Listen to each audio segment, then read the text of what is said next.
Hey everyone, इस video के अंदर पॉलिटिकल साइंस का chapter number 1 the end of bipolarity, इस चैप्टर की समरी देखेंगे। 25 मिनट सीरीज़ है ये, जिसके अंदर मैं सभी चैप्टर्स की समरी आपको बताऊंगा 25 मिनट के अंदर। ये हमारा चैप्टर नंबर 1 है, इसके अंदर मैं चैप्टर नंबर 1 की आपको समरी बताऊंगा। ठीक है, थोड़ी वीडियो आगे पीछे हो सकती है टाइम के according, 25 minute, 30 minute, 20 minutes, please cooperate. Right, ऐसी और वीडियोस के लिए चैनल को सब्सक्राइब करके बेल आइकन ऑन कर लेना और वीडियो को लाइक कर देना। चलिए फिर हम स्टार्ट करते हैं with our this chapter the end of bipolarity. यहाँ पर मैं अगर बैकग्राउंड की बात करूँ तो वर्ल्ड वॉर सेकेंड के बाद हमें दो सुपर पावर्स वर्ल्ड में आती हुई देखने को मिलती हैं। First is USA and second one is USSR. अब यहाँ पर इसी को हम बोलते हैं बायपोलैरिटी, जहाँ पर वर्ल्ड के अंदर दो पोल्स हैं, दो सुपर पावर्स हैं। इसी बायपोलैरिटी का 1991 के अंदर हमें एक तरीके से एंड होता हुआ देखने को मिलेगा। इसी चीज़ को हमें इस चैप्टर के अंदर पढ़ना है कि यहाँ पर सोवियत यूनियन यूएसएसआर का फॉर्मेशन कैसे होता है, इसके फीचर्स के बारे में बात करेंगे हम।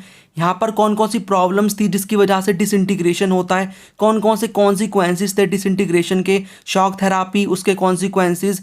यहाँ पर हमें जो 15 कंट्रीज़ यूएसएसआर के अंदर देखने को मिलती हैं, इनके अंदर कौन कौन सी प्रॉब्लम्स एंड कॉन्फ्लिक्ट्स आते हैं, और at last we will see India and यहाँ पर यूएसएसआर के रिलेशंस। और उसके बाद हमारा एक एडेड टॉपिक भी है, दैट इज़ अरब स्प्रिंग, उसके बारे में भी हम बात करेंगे। सो विदाउट एनी डिले यहाँ पर हम स्टार्ट करते हैं। यूएसएसआर आखिर ये है क्या? ये एक ग्रुप है जो कि बनता है 1922 के अंदर। राइट, इसकी फुल फॉर्म है union of Soviet socialist republics. यहाँ पर होता क्या है, 1917 में रशिया के अंदर रेवोल्यूशन आता है जिसको लीड कर रहे थे व्लादिमीर लेनिन। यहाँ पर 1917 के अंदर इस रेवोल्यूशन के अंदर ही क्या करते हैं, सोशलिज्म जो आइडियोलॉजी है उसको अडॉप्ट कर लेते हैं, उसको फॉलो करते हैं। इसके अंदर क्या होगा, जो भी चीज़ें हैं वो सरकार कंट्रोल करके रखेगी, कोई भी यहाँ पर प्राइवेट प्रॉपर्टी नहीं होगी। उसके साथ साथ कितनी चीज़ें बननी है, ठीक है, उसका प्राइस क्या होने वाला है गुड्स का, सारी की सारी चीज़ें यहाँ पर सरकार डिसाइड करेगी। इट मीन्स टोटली कंट्रोल होगा सरकार का। ठीक है, कोई भी यहाँ पर प्राइवेट प्रॉपर्टी नहीं होगी। अगर यहाँ पर कोई फार्मर है, उसके पास खुद का लैंड भी नहीं है, लैंड भी सरकार फार्मर को देगी कि इसके ऊपर आप जाके खेती करो। ठीक है, इस प्रकार की चीज़ें हमें देखने को मिलती हैं। इसका जो मोटिव था दैट वाज कि यहाँ पर हमें इक्वालिटी मेंटेन करके रखनी है, इकोनॉमिक इनइक्वालिटी यहाँ पर ना आए, रिच और पुअर के बीच में जो गैप है वो हमें कम करना है। राइट, उसके साथ साथ यहाँ पर कोई भी ऑपोजिशन नहीं था, एक ही पॉलिटिकल पार्टी थी, that was communist party. Right, यहाँ पर क्या था, पूरी की पूरी इकोनॉमी को सरकार ही कंट्रोल कर रही थी, कोई भी यहाँ पर प्रॉपर तरीके से हम बोल सकते हैं यहाँ पर प्राइवेट प्रॉपर्टी नहीं थी, सारी चीज़ें सरकार ही कंट्रोल कर रही थी, डेवलप्ड इकोनॉमी थी। यूएसए के बाद यहाँ पर हम बोल सकते हैं सबसे बड़ी इकोनॉमी थी यूएसएसआर की। अच्छा खासा इनका कम्युनिकेशन सिस्टम था, ट्रांसपोर्टेशन सिस्टम बहुत अच्छा था जो कि इनके सभी एरियाज़ को जोड़ता था।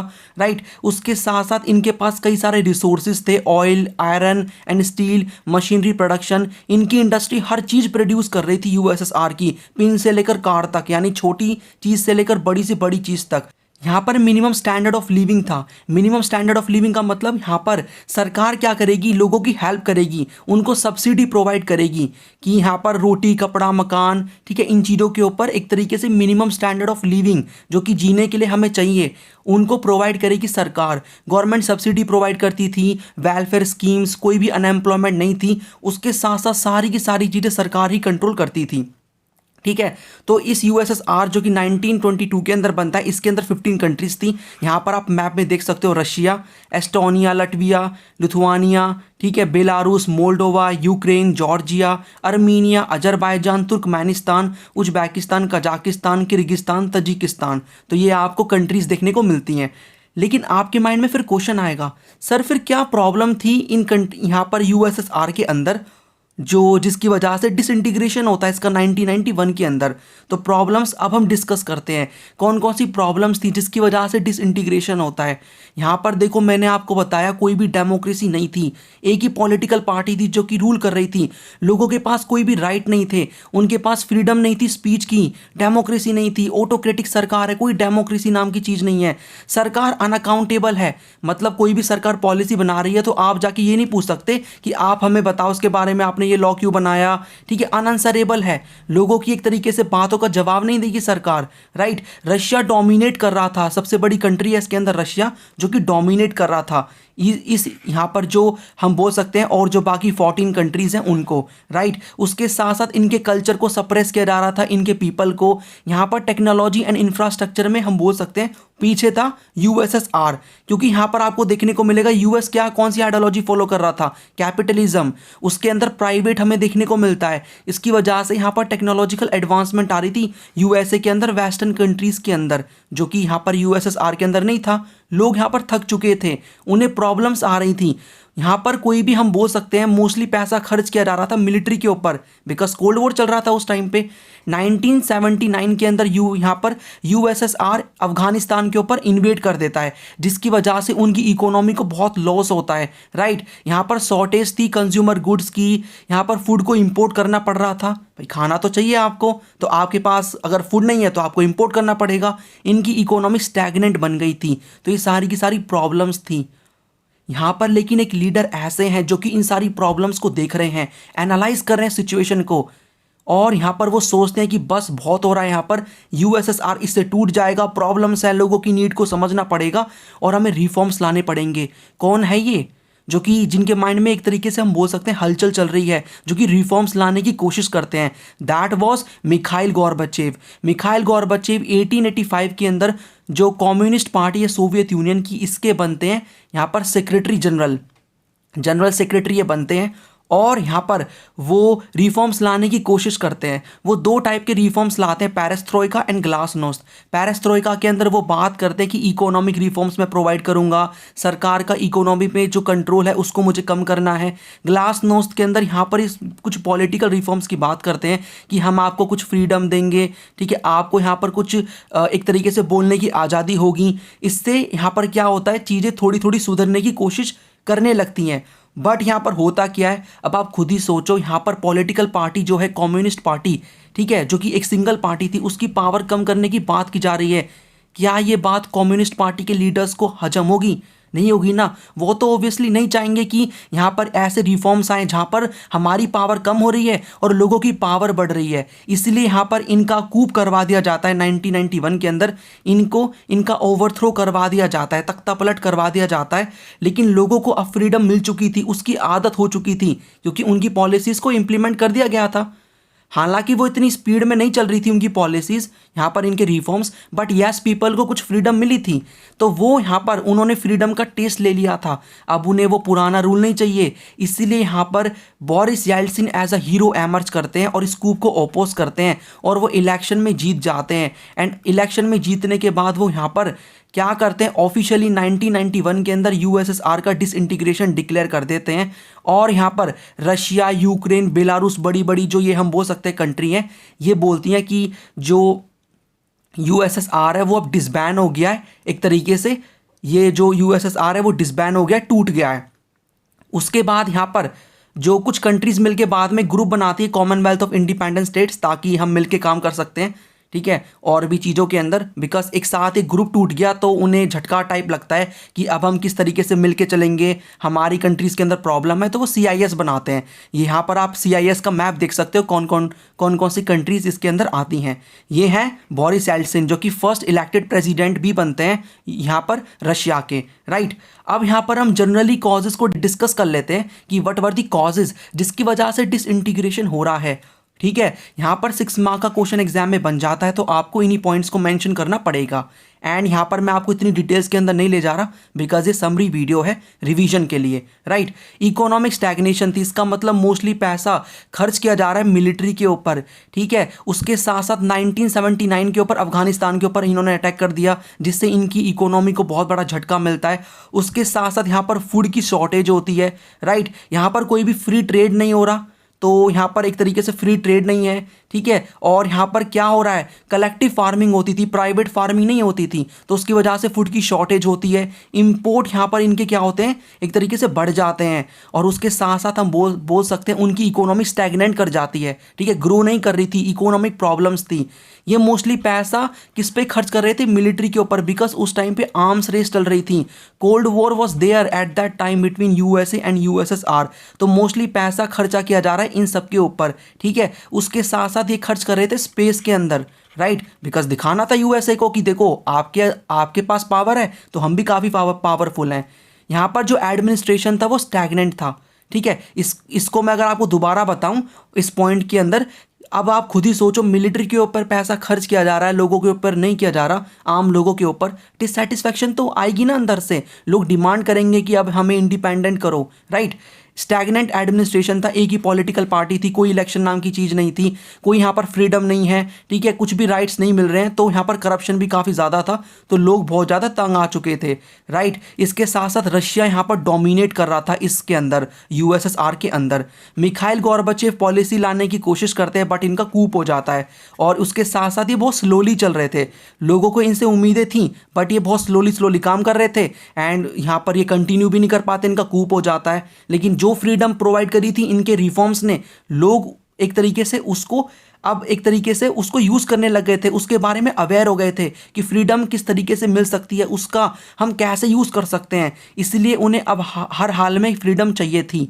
ये अपने आप को कंपेयर करते हैं वेस्टर्न कंट्रीज़ के साथ कि देखो भाई, जो यहाँ पर यूएसए है, वेस्टर्न कंट्रीज़ हैं, इन कंट्रीज़ के अंदर कितना प्रॉपर सिस्टम है, यहाँ पर डेमोक्रेसी है, यहाँ पर फ्री ट्रेड होता है, ठीक है, हमें भी एक तरीके से यही चीज़ें चाहिए। Now we not want socialism, हमें अब कैपिटलिज्म चाहिए। तो वो अपने आप को कंपेयर करने लग गए थे विद दी वेस्टर्न कंट्रीज़। उसके साथ साथ इन कंट्रीज़ के बीच में इन सभी कारण की वजह से, इन सभी कॉजेज़ की वजह से इनके अंदर यहाँ पर राष्ट्रवाद की, नेशनलिज्म की फीलिंग आ रही थी। कितनी सारी प्रॉब्लम्स है, वेस्टर्न कंट्रीज़ एक और कितना डेवलप कर रही हैं, कितनी ग्रोथ उनकी हो रही है, और एक साइड यहाँ पर हम अटके हुए हैं, कोई डेमोक्रेसी नहीं, कोई फ्रीडम नहीं, इकोनॉमी एकदम बेकार तरीके से काम कर रही है, तो अब हमें इंडिपेंडेंस चाहिए, राइट। तो ये सारे के सारे कॉजेज थे, ठीक है। तो 6 मार्क का क्वेश्चन आएगा तो आपको ऐसी फ्लो चार्ट बना के आंसर लिख के आना है। अब यहाँ पर क्या कॉन्सिक्वेंसेज है डिसइंटीग्रेशन के, तो डिसइंटीग्रेशन होने के बाद यहाँ पर क्या उसका रिजल्ट निकलता है, तो ऑब्वियसली कोल्ड वॉर खत्म हो जाता है। बिकॉज कोल्ड वॉर क्यों हो रहा था, कोल्ड वॉर यहाँ पर जो कैपिटलिज्म है और यहाँ पर जो सोशलिज्म है उसके बीच में हम बोल सकते हैं लड़ाई थी ना। यहाँ पर यूएसए का कैपिटलिज्म, यूएसएसआर का सोशलिज्म, लेकिन अब ये यूएसएसआर ही नहीं है, इसके द्वारा बनाया गया वॉर्स ऑफ पैक्ट ही नहीं रहा, तो किस बात का कोल्ड वॉर। यहाँ पर इन कंट्रीज़ ने, यूएसएसआर के अंदर जो कंट्रीज़ थी उन्होंने मोस्टली ने कैपिटलिज्म को अडॉप्ट कर लिया, तो यहाँ पर ऑटोमेटिकली जीत हो जाती है यूएसए की in this cold war, and cold war खत्म हो जाता है। दूसरा जो रिजल्ट निकलता है डिसइंटीग्रेशन का, वो निकलता है यूएस की डोमिनेंस। बिकॉज यहाँ पर होता क्या है, यहाँ पर यूएसएसआर के डिसइंटीग्रेशन होने के बाद यूएसए को अपॉर्चुनिटी मिल जाती है कि अब मैं सिंगल सुपर पावर हूँ वर्ल्ड के अंदर, मेरा ही दबदबा है सोसाइटी के अंदर, राइट। इस प्रकार की चीज़ें हमें देखने को मिलती हैं। उसके साथ साथ लोग क्या करते हैं, जो लिबरल डेमोक्रेसी है उसको अडॉप्ट कर लेते हैं, ठीक है, जो भी यहाँ पर कंट्रीज़ हैं लिबरल डेमोक्रेसी को, तो हमें यूएस का डोमिनेंस देखने को मिलता है। हालांकि हम कह सकते हैं इसके बाद कुछ टाइम पीरियड के बाद कई सारे और भी यहाँ पर कंट्रीज़ आएंगी जो कि अपने आप को हम बोल सकते हैं स्टैब्लिश करेंगी, फिर यूएस का डोमिनेंस कम हो जाता है। लेकिन स्टार्टिंग में यूएसए बिकेम दी सो सुपर पावर। उसके बाद नई नई कंट्रीज आती हैं, आपको पता ही है, जो भी यहाँ पर 15 टोटल कंट्रीज थी सारी की सारी इंडिपेंडेंट हो जाती हैं, ठीक है। यहाँ पर आप बोल सकते हो एस्टोनिया, लटविया, लिथुआनिया, ये जो यहाँ पर बाल्टिक कंट्रीज हैं, बाल्टिक कंट्रीज, ठीक है।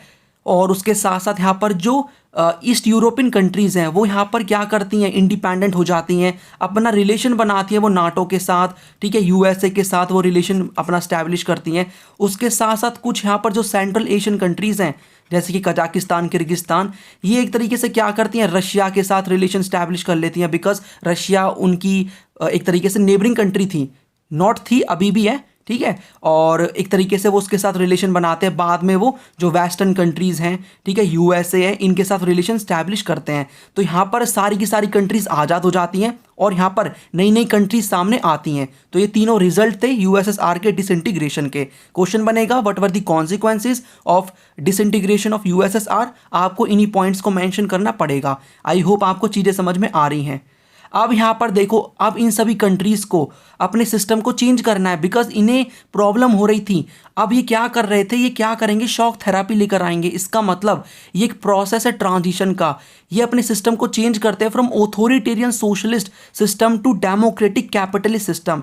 इसका मतलब ये अब क्या करते हैं, अपना जो भी पहला इनका जो सिस्टम था वो ऑथोरिटेरियन था, सोशलिस्ट जो आइडियोलॉजी है वो फॉलो करते थे, लेकिन अब इन्हें डेमोक्रेसी चाहिए, इन्हें यूएसए वाला कैपिटलिस्ट सिस्टम चाहिए, इसलिए इसको हम शॉक थेरापी कहते हैं। ये अपने सिस्टम को चेंज करते हैं, ठीक है। So shock therapy is the process of transition from the authoritarian socialist system to democratic capitalist system, because इसमें इन्हें बहुत प्रॉब्लम फेस करनी पड़ रही थी। अब वो अपने सिस्टम को चेंज करेंगे, यही शॉक थेरापी है। तो उन्हें क्या क्या चेंज करना पड़ेगा, तो इन्हें एक तरीके से प्राइवेट ऑनरशिप यहाँ पर आएगी। तो हम फीचर डिस्कस कर रहे हैं, features of shock therapy.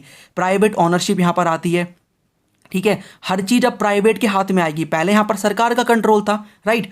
Private farming आती है, मैंने आपको बताया कलेक्टिव फार्मिंग थी, ठीक है। सरकारी लैंड देती थी और कितना उगाना है, उसका प्राइस क्या होगा, सब सरकार डिसाइड करती थी। लेकिन अब प्राइवेट फार्मिंग है, डिमांड एंड सप्लाई के बेसिस पे यहाँ पर प्राइस तय होगा, फ्रीली ट्रेड होगा। एफडीआई यहाँ पर आ सकती है, मतलब बाहर की कंपनी आके इस पर्टिकुलर कंट्री के अंदर इन्वेस्ट कर सकती है, राइट। पहले एफडीआई नहीं था। डीरेगुलेशन, इसका मतलब सरकार अपना कंट्रोल कम कर देती है इंडस्ट्रीज के ऊपर, डीरेगुलेशन होता है। पहले रेगुलेट कर रही थी सरकार, लेकिन अब डीरेगुलेशन होगा, प्राइवेट के हाथ में पावर आएगी। उसके साथ साथ पहले आपस में ये लोग कंट्री, जो 15 कंट्रीज हैं, आपस में ट्रेड करते थे। एग्जिस्टिंग जो ट्रेड अलायंस था वो ब्रेक हो जाता है, उसका वो टूट जाता है, और अब ये कंट्री आज़ाद हो जाती हैं कि जिसके साथ इन्हें ट्रेड करना है ये कर सकती हैं, ठीक है। ये शॉक थेरापी थी, यानी अपने सिस्टम को ये चेंज कर रहे थे, डेमोक्रेसी ला रहे थे और कैपिटलिस्ट सिस्टम को अडॉप्ट कर रहे थे। उसके लिए यहाँ पर ये सारी की सारी चीज़ें आती हैं। लेकिन आप खुद ही सोचो, आप पहले किसी एक पर्टिकुलर सिस्टम को फॉलो कर रहे हो और अचानक से आपने किसी दूसरे सिस्टम के ऊपर शिफ्ट कर दिया, तो क्या प्रॉब्लम्स नहीं आएंगी? लोगों को आदत है सोशलिज्म एक तरीके से कंट्री के अंदर रहने की, तो प्रॉब्लम्स आती हैं। तो क्या रिजल्ट निकलता है शॉक थेरापी का? लार्जेस्ट गैराज सेल होती है हिस्ट्री के अंदर। अब यहाँ पर जो भी इंडस्ट्रीज़ को सरकार ने, जो भी प्रॉपर्टी को सरकार ने कंट्रोल किया हुआ था, सरकार उसको बेचती है, बहुत कम दाम में बेचा जाता है प्राइवेट इंडिविजुअल्स को। इसी को हम बोलते हैं largest garage sale in history, यानी इंडस्ट्रीज़ को बहुत ही कम प्राइस में प्राइवेट इंडिविजुअल्स को बेचा जाता है। इसके साथ साथ इकोनॉमिक प्रॉब्लम्स आती हैं। इकोनॉमिक प्रॉब्लम्स कैसी? इनकी जो यहाँ पर रूबल है, ठीक है, जो रशिया की जो करेंसी है, इसकी वैल्यू कम हो जाती है। पहले यहाँ पर प्राइस कौन डिसाइड कर रहा है? सरकार। अब डिमांड एंड सप्लाई के बेसिस पे है, तो यहाँ पर इन्फ्लेशन काफ़ी ज़्यादा आ जाती है, ठीक है। उसके साथ साथ अब प्राइवेट फार्मिंग है, पहले कलेक्टिव फार्मिंग हो रही थी। प्राइवेट फार्मिंग की वजह से स्टार्टिंग में देखो, स्टार्टिंग में तो प्रॉब्लम आएगी, बिकॉज आपने एक साथ ही अपने प्रोसेस को, अपने सिस्टम को चेंज कर लिया, तो लोगों के पास फूड की शॉर्टेज हो जाती है। पहले फूड सरकार प्रोवाइड कर रही थी, अब यहाँ पर प्राइवेट फार्मिंग है, जिसके पास पैसा है वो अपना सीड वगैरह खरीद के, लैंड है जिसके पास वो कर सकता है, ठीक है। तो यहाँ पर फूड का शॉर्टेज होता है, इंपोर्ट यहाँ पर बढ़ जाते हैं, और यहाँ पर हम बोल सकते हैं जीडीपी कम हो जाती है। यहाँ पर जो ये कंट्रीज़ हैं, ठीक है, जो कि अपने शॉक थेरापी कर रही हैं, इनकी जीडीपी कम हो जाती है। उसके साथ साथ कई सारी सोशल प्रॉब्लम्स आती हैं, बिकॉज यहाँ पर पहले क्या है, सब्सिडी प्रोवाइड की जा रही है, वेलफेयर स्कीम्स आ रही हैं, हमने देखा था। अब यहाँ पर पॉवर्टी आएगी, लोगों के पास यहाँ पर अब गवर्नमेंट के द्वारा सपोर्ट नहीं प्रोवाइड की जा रही, कोई सब्सिडी नहीं मिल रही, तो यहाँ पर पॉवर्टी बढ़ती है। अब लोग गरीब है तो लोग क्रिमिनल बनेंगे, माफियाज आते हैं, और जो गैप है किसके बीच में, यहाँ पर रिच के बीच में, पुअर के बीच में, वो बढ़ता ही जाता है, यानी कि इकोनॉमिक इनइक्वालिटी बढ़ जाती है। तो ये सारी की सारी चीज़ें हमें देखने को मिलती हैं। बट आपके माइंड में क्वेश्चन आएगा कि सर फिर क्या इनकी इकोनॉमी कभी रिवाइव नहीं करेगी? बिकॉज इन्होंने सिस्टम ही अपना इसलिए चेंज किया है, बिकॉज इकोनॉमिक प्रॉब्लम्स थी, और भी कई सारी प्रॉब्लम्स थी। यस, इनकी इकोनॉमी रिवाइव करेगी 8 से 10 साल बाद शॉक थेरापी के। ये क्या करेंगे, जो भी इन कंट्रीज़ के पास, कौन सी कंट्रीज़, यहाँ पर अजरबैजान, कजाकिस्तान, रशिया, तुर्कमेनिस्तान, इनके पास कई सारे रिसोर्सेज हैं, हमने डिस्कस भी किया था, ऑयल, नेचुरल गैस, इसका वो क्या करते हैं, एक्सपोर्ट करना स्टार्ट करते हैं। उसकी वजह से धीरे धीरे करके इनकी इकोनॉमी रिवाइव करती है, और ये बाद में अपना कॉन्स्टिट्यूशन भी बनाते हैं। बट यहाँ पर मैं आपको बता दूँ कि ये मोस्टली जो पावर है किसको देते हैं, अपने जो प्रेसिडेंट है उसके हाथ में ये पावर अपने आप को देते हैं, ठीक है। फॉर एग्जाम्पल यहाँ पर 2 कंट्रीज, तुर्कमेनिस्तान एंड उज्बेकिस्तान, हम बोल सकते हैं ये दोनों जो कंट्री हैं, इनके जो लीडर्स हैं, प्रेसिडेंट ने अपने आप को 10 साल के लिए वो इलेक्ट करते हैं, फिर से अपने आप को 10 साल बाद ऑटोमेटिकली अपने आप को बोल देते हैं कि अगले 10 साल तक भी हम ही प्रेसिडेंट रहेंगे। तो डेमोक्रेसी नाम की चीज़ें हमें तब भी यहाँ पर देखने को नहीं मिलती, ये यूएसएसआर के डिसइंटीग्रेशन होने के बाद। अब यहाँ पर हम डिस्कस करते हैं कि इन 15 कंट्रीज़ में से जो मोस्टली कंट्रीज़ हैं, उनके अंदर कुछ सिविल वॉर्स होते हैं, सक्सेशनिस्ट मूवमेंट होते हैं, ठीक है। कुछ कंट्रीज़ टूट जाती हैं, 2-3 पार्ट्स में डिवाइड हो जाएंगी। तो यहाँ पर रशिया के अंदर 2 यहाँ पर प्रोविंस है रशिया के, चेचन्या एंड दागिस्तान, इन दोनों एक तरीके से ये दोनों जगह डिमांड करती हैं, सक्सेशनिस्ट मूवमेंट होता है कि हमें इंडिपेंडेंट करो रशिया से, ठीक है, हम अलग कंट्री बनना चाहते हैं। उसके साथ साथ तजिकिस्तान के अंदर सिविल वॉर होता है, राइट। और नागोर्नो काराबाग करके जगह है अर्मीनिया एंड अजरबैजान के बीच में, ये एक डिस्प्यूटेड हम बोल सकते हैं एरिया है, जैसे इंडिया एंड पाकिस्तान के बीच में कश्मीर है वैसे ही। जॉर्जिया के अंदर हमें देखने को मिलता है सिविल वॉर होता है, रिवर वाटर के ऊपर काफ़ी बार लड़ लेते हैं, यहाँ पर सिर दरिया, अमू दरिया, ठीक है, आपको ये इस टाइप की बड़ी बड़ी रिवर्स देखने को मिलेंगे सेंट्रल एशिया के अंदर, तो इसको लेकर लड़ाई होती है।